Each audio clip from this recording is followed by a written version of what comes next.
ನಮಸ್ಕಾರ ಸ್ನೇಹಿತರೆ, ನಾನು ಹನುಮಂತ್ ಮಾಗಿ. ಗಿಲ್ಲಿ ಮತ್ತು ರಕ್ಷಿತಾ ವಿಚಾರಕ್ಕೆ ಸಂಬಂಧಪಟ್ಟ ಹಾಗೆ ಸಾಕಷ್ಟು ಚರ್ಚೆ ಅಂಥದ್ದೆಲ್ಲವೂ ಕೂಡ ಈಗ ಹೊರಗಡೆ ಪ್ರಾರಂಭವಾಗಿಬಿಟ್ಟಿದೆ. ಇದಕ್ಕೆ ಏನು ಅಸಲಿ ಕಾರಣ, ಈ ವಿಚಾರಕ್ಕೆ ಸಂಬಂಧಪಟ್ಟ ಹಾಗೆ ಒಂದಿಷ್ಟು ವಿವರವನ್ನು ಗಮನಿಸ್ತಾ ಹೋಗೋಣ. ವಿಡಿಯೋ ತುಂಬಾ ಇಂಟ್ರೆಸ್ಟಿಂಗ್ ಆಗಿರುತ್ತೆ. ಜೊತೆಗೆ ಈ ಒಂದು ಗೇಮ್ನ ರೀತಿಯಾಗಿ ಯಾಕೆ ಜನಗಳು ನೋಡ್ತಾ ಇಲ್ಲ ಎಂಬ ಒಂದು ಪ್ರಶ್ನೆ ಸಹಜವಾಗಿ ಈ ಒಂದು ವಿಷಯನ ಕೇಳಿದ ನಂತರ ನಿಮ್ಮಲ್ಲಿ ಮೂಡೋದಕ್ಕೂ ಕೂಡ ಪ್ರಾರಂಭಿಸಿ ಬಿಡುತ್ತೆ. ಸೊ ಈ ಕುರಿತಾಗಿ ಒಂದಿಷ್ಟು ವಿಷಯವನ್ನು ಗಮನಿಸ್ತಾ ಹೋಗೋಣ.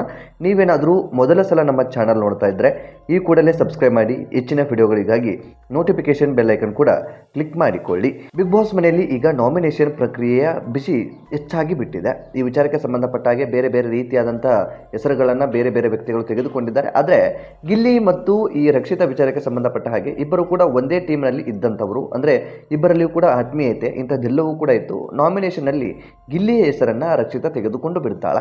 ಸೊ ಈ ವಿಚಾರಕ್ಕೆ ಸಂಬಂಧಪಟ್ಟ ಹಾಗೆ ಗಿಲ್ಲಿಯನ್ನು ರಕ್ಷಿತಾ ಟಾರ್ಗೆಟ್ ಮಾಡಿಬಿಟ್ಲಾ, ಅಥವಾ ಗಿಲ್ಲಿ ಇದ್ದರೆ ನಾನು ಬಿಗ್ ಬಾಸನ್ನು ಗೆಲ್ಲೋದಕ್ಕೆ ಆಗೋದಿಲ್ಲ ಎಂಬ ಒಂದು ಮನಸ್ಥಿತಿಯಲ್ಲಿ ರಕ್ಷಿತಾ ಬಂದು ಬಿಟ್ಲ. ಈ ರೀತಿಯಾದಂಥ ಚರ್ಚೆ ಅಂಥದ್ದೆಲ್ಲವೂ ಕೂಡ ನಡೀತಾ ಇದ್ದಾವೆ. ಅಸಲಿಗೆ ಇಲ್ಲಿ ಒಂದು ಕ್ಲಾರಿಟಿ ಎಲ್ಲರಿಗೂ ಕೂಡ ಕೊಟ್ಟು ಬಿಡ್ತೀನಿ. ಬಿಗ್ ಬಾಸ್ ಮನೆಯ ಆಟವನ್ನು ಕೇವಲ ಗೇಮ್ ರೀತಿಯಲ್ಲಿ ನೋಡ್ತಾ ಇರುವಂಥ ಏಕೈಕ ವ್ಯಕ್ತಿ ಯಾರಾದರೂ ಇದ್ದರೆ ಅದು ರಕ್ಷಿತಾ ಅಂತ ಹೇಳಿದರೂ ಕೂಡ ತಪ್ಪಾಗಲಿಕ್ಕಿಲ್ಲ. ಯಾವ ಹೊತ್ತಲ್ಲಿ ಸ್ಟ್ಯಾಂಡ್ ತೆಗೆದುಕೊಳ್ಬೇಕು ಆ ಹೊತ್ತಲ್ಲಿ ಸ್ಟ್ಯಾಂಡ್ ತೆಗೆದುಕೊಳ್ತಾಳೆ, ಯಾವ ಹೊತ್ತಲ್ಲಿ ಮಾತನಾಡಬೇಕು, ಯಾವ ಹೊತ್ತಲ್ಲಿ ಪ್ರತಿಕ್ರಿಯಿಸಬೇಕು, ಯಾವ ಹೊತ್ತಲ್ಲಿ ಸೈಲೆಂಟ್ ಆಗಿರಬೇಕು, ಈ ಎಲ್ಲವನ್ನು ಕೂಡ ಅರ್ಥ ಮಾಡಿಕೊಂಡು ಬಿಗ್ ಬಾಸ್ ಮನೆಯ ಆಟವನ್ನು ಸ್ಪಷ್ಟವಾಗಿ ಅರ್ಥ ಮಾಡಿಕೊಂಡು ಆಡ್ತಾ ಇರುವಂಥ ವ್ಯಕ್ತಿ ರಕ್ಷಿತಾ ಅಂತ ಹೇಳಿದ್ರು ಕೂಡ ತಪ್ಪಾಗಲಿಕ್ಕಿಲ್ಲ. ಇದಕ್ಕೆ ಸಂಬಂಧಪಟ್ಟ ಹಾಗೆ ಬೇರೆಯವರು ಏನು ಬೇಕಾದರೂ ಅಂತ ಅಂದ್ಕೊಳ್ಬೋದು. ಗಿಲ್ಲಿ ಒಂದು ಕಡೆ ಕಾಮಿಡಿಯನ್ನು ಮಾಡ್ತಾನೆ, ಬೇರೆ ಯಾರಿಗೂ ಅದರಿಂದ ಹರ್ಟ್ ಆಗುತ್ತೆ ಅನ್ನೋ ಒಂದು ಮನಸ್ಥಿತಿಯನ್ನು ಬಿಟ್ಟಿರ್ತಾನೆ. ಬೇರೆ ಯಾರಿಗೂ ಹರ್ಟ್ ಮಾಡಿ ಕಾಮಿಡಿ ಮಾಡೋದನ್ನು ಸ್ಟ್ರಾಟಜಿ ಅಂತ ಅಂದ್ಕೊಂಡ್ರೆ ಅದು ತಪ್ಪಾಗುತ್ತೆ. ಆದರೆ ಗಿಲ್ಲಿ ಮತ್ತು ರಕ್ಷಿತಾಗೆ ಹೋಲಿಕೆ ಮಾಡಿದರೆ ರಕ್ಷಿತಾ ಬೆಟರ್ ಅಂತ ಒಂದು ಕಡೆಯಿಂದ ಕಾಣಿಸಿಬಿಡುತ್ತೆ.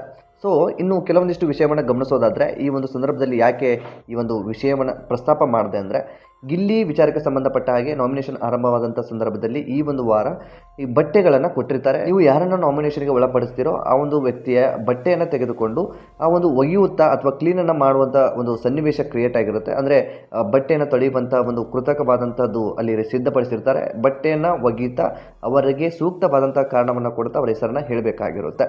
ಈ ಒಂದು ಸಂದರ್ಭದಲ್ಲಿ ರಕ್ಷಿತಾ ಆಯ್ಕೆ ಮಾಡಿಕೊಂಡಿರ್ತಕ್ಕಂಥದ್ದು ಗಿಲ್ಲಿಯ ಹೆಸರನ್ನು. ಸೊ ಒಂದು ಕಡೆಯಿಂದ ಅದು ಸರಿ ಅನಿಸುತ್ತೆ. ಈ ವಿಚಾರಕ್ಕೆ ಸಂಬಂಧಪಟ್ಟ ಹಾಗೆ ಗಿಲ್ಲಿಯನ್ನು ಯಾವುದೇ ರೀತಿಯಾಗಿ ಟಾರ್ಗೆಟ್ ಮಾಡಿಲ್ಲ. ಈ ಎಲ್ಲ ಪ್ರಶ್ನೆಗೂ ಕೂಡ ಒಂದು ಸೂಕ್ತವಾದಂಥ ಉತ್ತರವನ್ನು ನಿಮಗೆ ನೀವೇ ಕಂಡುಕೊಳ್ಬೇಕಾಗುತ್ತೆ. ಈಗ ನನ್ನ ಪ್ರಕಾರ ಏನು ಸರಿ ಅನಿಸುತ್ತೋ ಆ ವಿಷಯವನ್ನು ನಿಮ್ಮ ಮುಂದೆ ಇಟ್ಟಿರ್ತೀನಿ. ಜೊತೆಗೆ ಅದು ನಿಮ್ಮ ಪ್ರಕಾರ ಸರಿಯಾಗಿರ್ಬೋದು ಅಥವಾ ತಪ್ಪಾಗಿಯೂ ಕೂಡ ಕಾಣಿಸ್ಬಹುದು.